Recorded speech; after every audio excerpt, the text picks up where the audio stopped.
So this is Darling Nikki that is about to speak. And you have heard her before. She is the one who brought us the corporate pest who wants to nest and rest. And she was also letting us know how she had her now ex-boyfriend watching her children while she was at this training that we talked about, that she talked about. I want you to listen to her. She's giving a story, and man, can this girl talk. She can definitely talk. She gives a real story. The pauses that you hear is because you can only make a short clip when you're sending Instagram clips. So that's why you hear pauses. But what you hear is a woman who is going through a breakup. I know that sometimes we hear about a breakup and then we hear about a person at the end of the breakup. What we're hearing with this woman is the process that she's going through. And it seems to me a victorious type of process. Just listen to it and listen to the end because you can hear how she is going through these changes. And, she's taking these steps. She's acknowledging where she might have zigged, where she could have zagged. She is recognizing that she might have been manipulated or that she could have done things differently. She's acknowledging all of that. And you can hear the growth. Well, at least I can. You let me know what you hear. On the back end, I will attach some of the screenshots that she was talking about. I'm not going to narrate. You won't hear my voice anymore after you hear her voice. So I'm just putting this out there now. My little introduction. Now here is Darling Nikki. Hopefully she gets her YouTube page up and going because this girl can definitely talk. All right, let me know what you think. Let her know what you think because the girl is gonna definitely be in the comments. So I remember you asking me, have I heard from, the fool? Like, what do we call him? I think it was just D. But I want a Donkey. How about D for Donkey? Have I heard from Mr. Donkey? And I have a couple of times. Just like the thing is, he really tried to humble me when he unceremoniously broke up with me without even saying it, and we had that argument, and he just basically left me and moved out, and I put his stuff out and everything else. Like, I think he really thought, energetically, I know that he thought he was going to break me and humble me and break me down to where I was going to be I know his expectation was this is going to humble me so hard that I'm going to be broken down and in tears, and you put me in, because he made a Facebook post that essentially said something like, they say talk is cheap, but look at what your talking has cost you. And I don't think I ever brought it up to him, but I'm like, okay, fool, I see you. Cause you're like, first of all, you just showed me your hand. And this is before I have him deleted on everything, including text message now. I mean, there's no need to talk, but I remember seeing that on social media, like the next morning after he, left and was like, I'll be back tomorrow to get my things. And I'm like, oh, okay, I see you. Like, energetically, I already knew, but I'm like, thank you for going ahead and giving me that confirmation that this is what you just tried to do. You just tried to humble me and put me in a bad spot because literally I just came home from graduation, and then, we have a disagreement, which, I heard a lot of the feedback and a lot of it made sense, as far as your commenters are concerned. But at the end of the day, this Negro was wrong, period. He was wrong and he's been wrong. And it never started out with me trying to say it with my chest with him. And a lot of guys will try to say that, it's all about, and he tried to say this, it's all about how you say things. No, fool. Because when I said it all nice and cute and, like they always want girls to be all demure, I did that. It always starts out that way. It always starts out really loving and nurturing and sweet, and you trying to guide them to be a better person and to do things better. And then eventually when you're continually ignored and gaslit, it gets a little bit more heavy to the point to where it's finally like, I'm going to say it with my chest because I'm tired of being ignored here. So that's what it was. And then you want to try to get mad and say, oh, it's about how you say it. No, fool. Because when I said it the way you wanted me to say it, you still didn't listen. So that is basically what brought us to the point of, you know what? Now it's getting ugly. I'm saying it flat out. The same thing I've been saying for the past year, 2 years. And now you want to say I ran you off with my mouth. All right, deuces. Thank you for taking the trash out.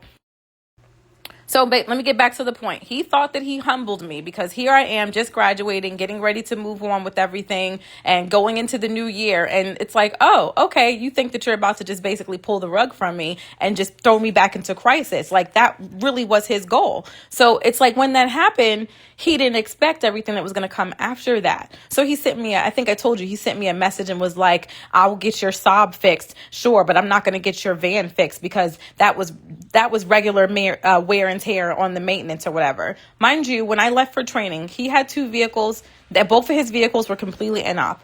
I had two vehicles and one of them was in bad need of repair. And I said to him, when I get back, I expect it because now you've been driving my van for the past couple of months because you still haven't got your cars fixed. I expect that both of my cars are going to be put through the shop and repaired. And that was the So I come home to now you don't have cars and now I don't have one either because my van, the transmission went totally out and my Saab is in really bad need of repairs and it's already been in need of repairs for at least a year. The mechanic has told you. So now I have no vehicles. You think I'm going to talk to you pretty about that? Seriously?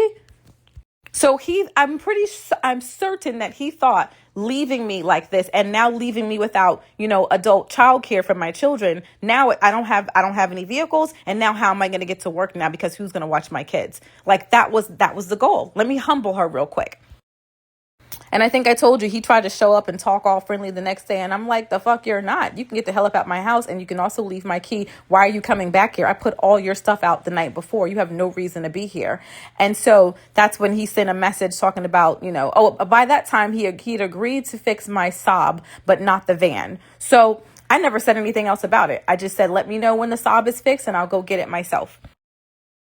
So when it came time for the Saab to be fixed, the Saab is like over an hour away. It would have cost me a lot more money than I was prepared to pay for the Uber to get it.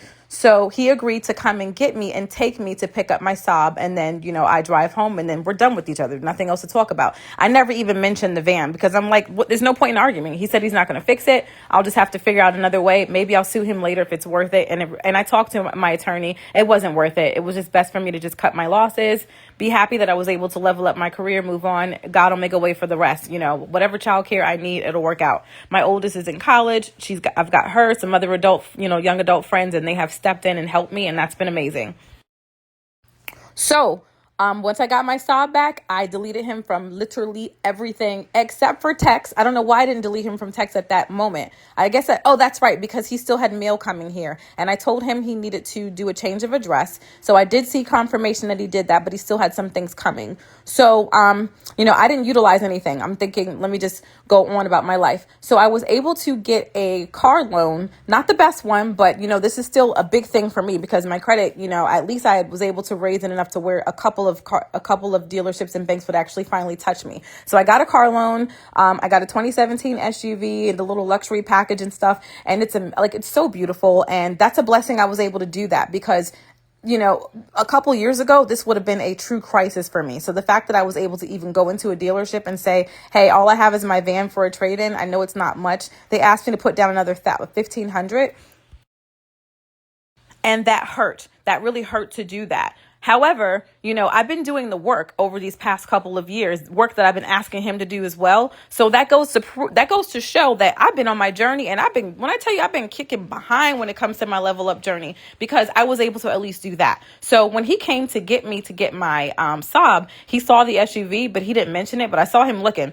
We don't have nothing to talk about. Just take me to get my car. So on the way back, on the way back, my Saab wouldn't start because it was so cold outside. It had been sitting there. So I needed to either call AAA. Well, I was going to call AAA and he was like, well, I don't want to wait that long for them. So let me just go get some jumper cables for you. So we went to one of those card places to get jumper cables. And I was like, well, I don't just do jumper cables. Just go ahead and get the machine. Because I had a machine in my van. I said, just go ahead and get the machine. It's like $50. That way I have the machine in my car, so that if this ever happens and I can't get AAA, I'm good. Like, to me, I feel like whether we're broke up or not, like, you're a man.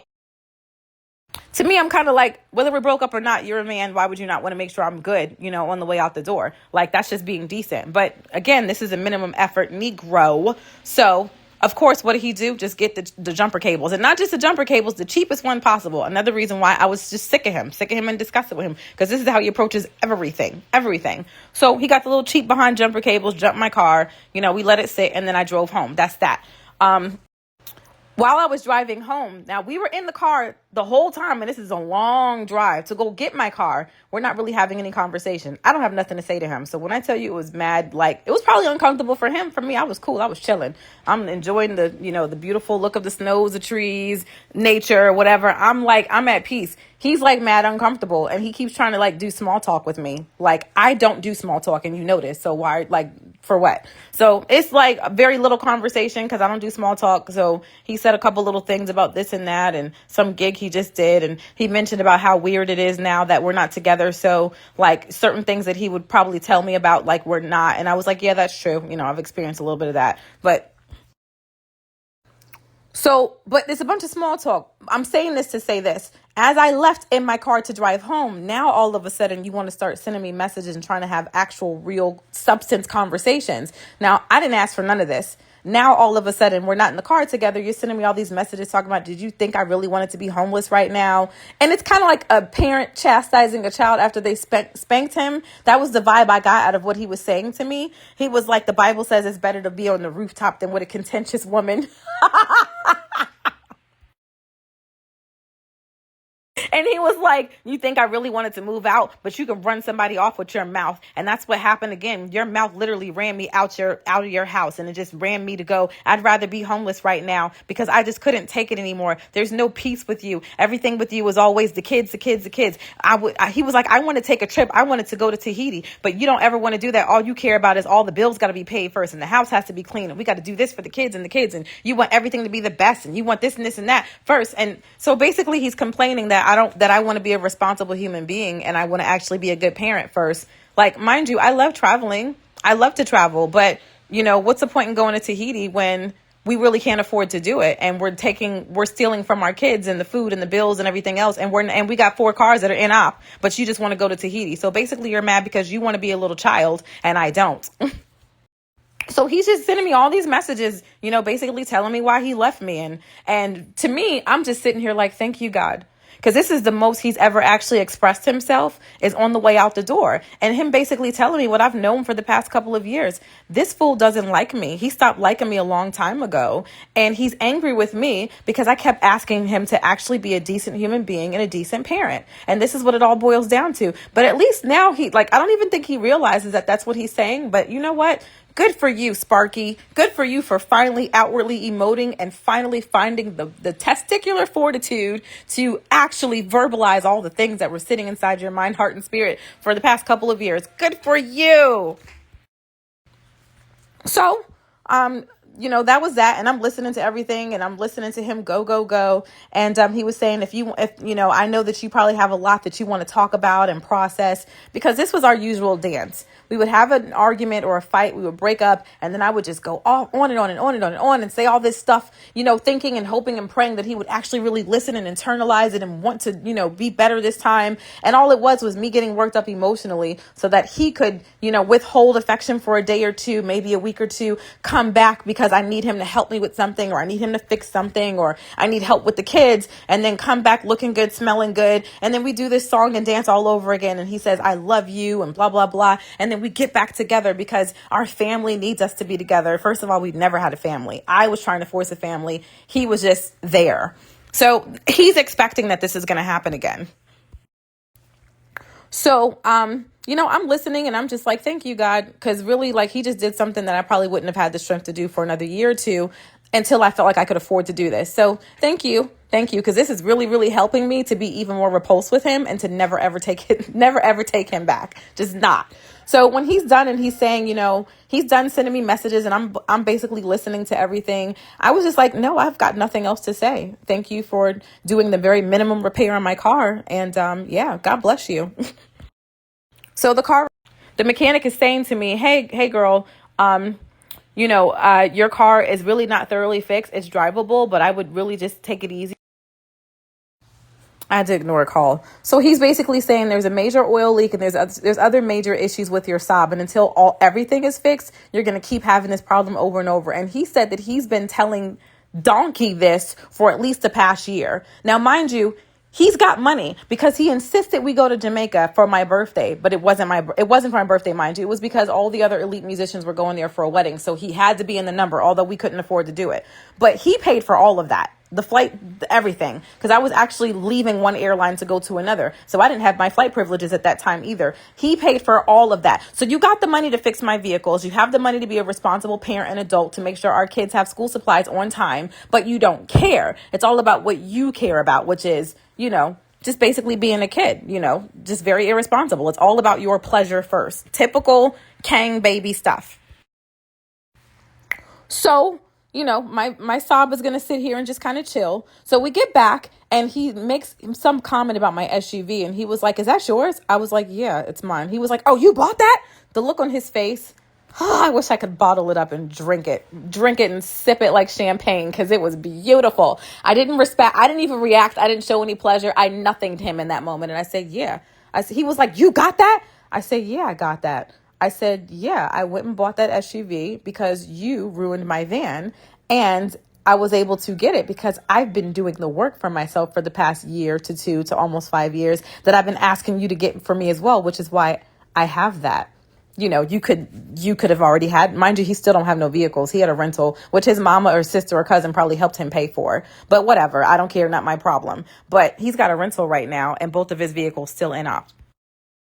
So I did say, I tried to say it with little to no expression, but since he opened the door, I'm going to say it. The things that he hates that I say, I was like, you probably could have another vehicle or your cars fixed by now had you actually listened to me and decided to do the work with me that I was asking you to do with me. Nevertheless, yes, I have this SUV. Thank you so much for doing the minimum repair that you did on my Saab. And, goodbye. That's it. So I'm jumping all over the place. I'll say this. As I was driving home, he did follow me back to my house. And that's how he saw the SUV again, because he had some Timberlands left at my house. All that, still game. But that was it. So he left. He sent me some more messages. I didn't see the need to respond to any of that stuff. So fast forward a couple days after that, he sends me a text message really, really, really late at night. And I looked at it and I said, oh, okay, I know what this is. I didn't answer it until like late the next morning, like maybe 10 a.m. So it's like almost midnight and he sends me a picture. So I use an app called Time Hop. I've been using it forever and I love like just looking at nice memories. And that's also something that he really didn't like, and he would complain about how I'm always stuck in the past, which is so stupid. So Time Hop will show you like on this day, a year, 5, everything from that day in your past history that it can find. So on this particular day, I'm guessing either he started using it too and didn't tell me or whatever, but it was a picture of all of us like on a year. So it was a picture of all of us a year prior to that date, and it was all of us together at like some Martin Luther King like museum exhibit.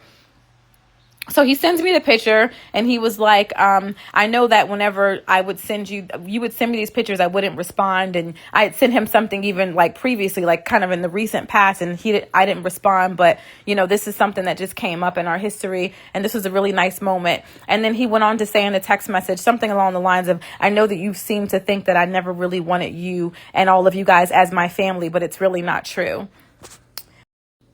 So my initial response was going to be, yeah, this is not a nice memory. This is just a memory of you wasting 5 years of me and my children and your children's life. So fuck you. But I stopped myself and I didn't respond at all.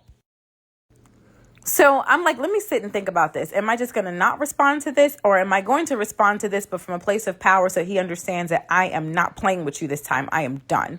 So the next day I did text him back and I said something along the lines of, yes, some of our memories were really nice. But however, D or donkey. And then I said, you know what, let me just proceed to throw all his words back in his face, because he made it a point to tell me that he had no real peace here. He hasn't been happy for a while. He feels like he can't be himself. All I care about is business and bills and this and that. So let me just go ahead and wish him well and wish him everything he asked for. Here's the Uno reverse, fool. Here it is.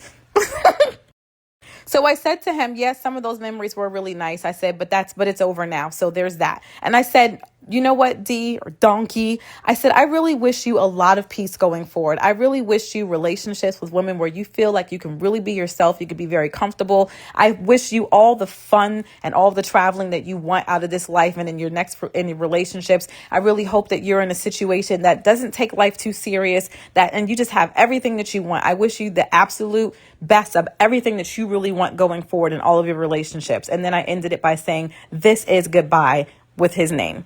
So no, I think I said D, comma, this is goodbye, period.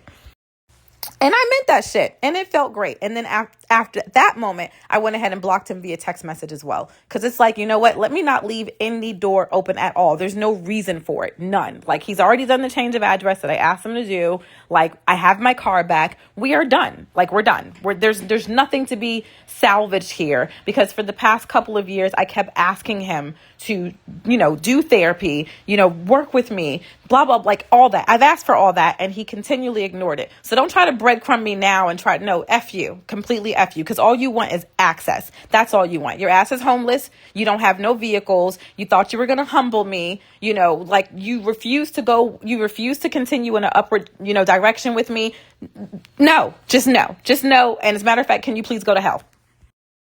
So days later, some of his mail is still coming here. Most of it is junk mail. I throw it away. And, when you do a change of address, it can take a week or two for it to, to process. So one of his tax documents came here. So I'm like, okay, that's important. I still have power of attorney. As far as I know, he has not changed his will or anything like that. And even with that, that was something that I forced to happen for us to have a joint will, a joint estate plan. It didn't make financial sense for us to get married, which he was never going to try to do that anyway. He never proposed to me, but I'm like, okay, we've been here long enough. I want some guarantees. So I want some papers. So it was kind of like he begrudgingly did it because, I wanted it. And it was one of those, like, if you don't do it, I'm done with you. So I have the legal right to open his mail. And as far as him having any rights over me, he has none of that anymore. As soon, like the very next day I called my attorneys and was like, change my shit. So I did. But because he doesn't handle his business, he'll probably never change his papers or his life insurance or anything. But whatever, I don't care. So anyway, I'm just saying that because, people like to nitpick, and especially pick Mishas will try to find a way to make me the bad guys here. So anyway, I opened his mail as I have the legal right to do. So I went ahead and I scanned it and I emailed it to him. So I scanned it, I emailed it to him. And when I emailed to him, I said, please see attachment, no need to respond. And I meant that, like, please don't respond. No need. So of course he emails me back and he sends me this email saying, are you not getting my text messages? Did you block me on my text messages or something? I don't know who this company is that sent me this 1099. And could you please mail this to my sister's house? Mind you, when I wanted to do the change of address, I asked him for his address where he was staying so that I could make sure it got done, and he wouldn't give it to me. Now all of a sudden you want to give me the address? No. First of all, I'm not mailing it anywhere. Fool, it's in the trash. I emailed it to you, which means you can print it from anywhere. Like, freaking dummy and lazy. So then his email went on to say that he really needed to ask me for something else, and that this time around he really needs all his tax documents. The reason why is because for the past 5 years, I've been doing my taxes and his. And when we first got together, I discovered that I had to ignore another call. Morning's getting busy. So when we first got together, he hadn't done his taxes in almost 10 years because he was of the mindset of that if he files his taxes, he's going to owe the IRS. And I'm like, oh my God, first of all, you got 2 kids and you and your ex-wife have shared custody, which means every other year you should be filing taxes. And he was like, she won't let me. Red flag, ding, ding, ding. But I really thought because of his pedigree and everything else and the way he presented and our friendship, I thought, okay, maybe his ex-wife is some evil person and she's not letting him file taxes because, she's just really bitter and she won't even let him claim his kids. Now looking back, I know why she would never let him claim his kids because I've seen it with my own 2 eyes that he's really not a real father. Like, he really isn't. But that's a whole nother story that I'll just do, I've got so many story times to put on my page, Darling Nikki, later on about all of this. And this will be a great way for me to have catharsis and just get it all out of my system. Because I know this video is getting long, girl. I know I can go. So I'm trying to get to the end of this. So anyway, when we first got together, I went back and did his taxes for the past, almost 10 years. And I'm like, see, you barely owed any taxes from this. And look at all these refunds I got you with your dumb ass because you're lazy and dumb. Like, who told you that because you work for yourself, you're going to owe big every year? First of all, you ain't balling like that right now. Like, he ain't broke, but by New Jersey standards, he's still broke. Like, you ain't balling like that, dummy. And why wouldn't you just talk to a tax professional? Like, why don't you want to be an adult and just handle your freaking business? But when I first got with him, I was still on my journey to be who I am in this moment. And I wasn't the woman I am today. I was much better than I was 10 years ago, but I'm not. So in that moment, I still had a little bit of Pick Misha left in me. And I was thinking, oh, he's a single father with 2 kids and he's this and that. He just needs some help. He needs a smart woman to just help and guide him. No, I was still raising him. And that's where I was then. And that's why he was so happy in the beginning of the relationship, because I was catering to him. And then I got to the point to where I'm like, no, Negro, no. And that's when he started getting unhappy, because I kept getting better and evolving and self-actualizing, and then realizing, this is out of balance, fool. I don't cater to you. You cater to me. And that's why the past 2 years have been so rocky. So anyway, he sends me this email and he's like saying, I really need all my tax documents this time around. Why? Because you don't have me no more to clean up your shit. Go pay somebody else to do what I was doing for you for free, fool. So I'm looking at the email, and the very last line of the email, again, breadcrumbing, because he still hasn't got his whole FAFO, lesson yet. He's still like, he has not completely effed around and found out. It's probably going to take a good month or two before it really sinks in. Like, I am letting you feel the consequences of all of your inaction, fool. So last sentence was like something like, and plus I really need to ask you something else. That was the breadcrumb, because he's thinking that somehow I'm still emotionally attached and I'm going to be like, ooh, I wonder what he's going to ask me. I wonder if he's going to ask me if we can go back to therapy, because we've done this before. You trying to lead me on some kind of way to make me still have some glimmer of hope that somehow, because, we're on the outs, that you're going to magically, miraculously come this amazing man I want you to be, just so that we can come back together and you can fulfill this need that I have. I don't have none of them needs no more. I don't. I need and I want for nothing. Whatever it is that I want and need, it's already, like, the universe has already provided it. And I'm ready for that. Not him. So in conclusion, I emailed him back, and I'm going to try to find those screenshots. And because I know I screenshotted them and sent them to one of my best friends and to my mom, as a matter of fact. And I just felt really proud of myself when I emailed him back.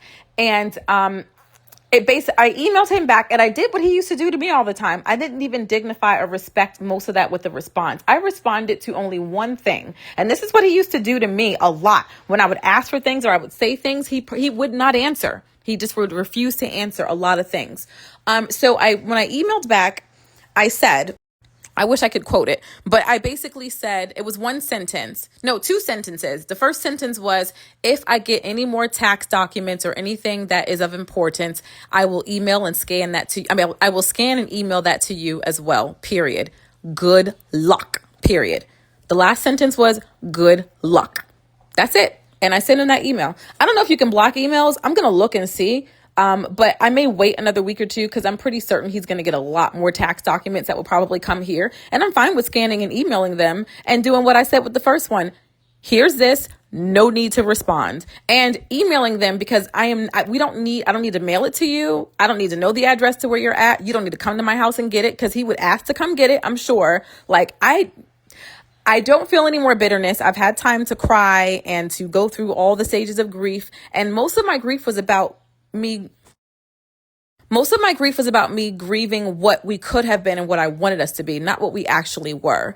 And then some of the grief was just grieving the loss of a companion, even though a lot of times he was a shitty one. Like, it's like, but why am I upset about sleeping by myself? Because whenever I'm on my layover hotels and I'm in my hotel and I'm by myself, it feels amazing. And I'm not by myself. I got my kids.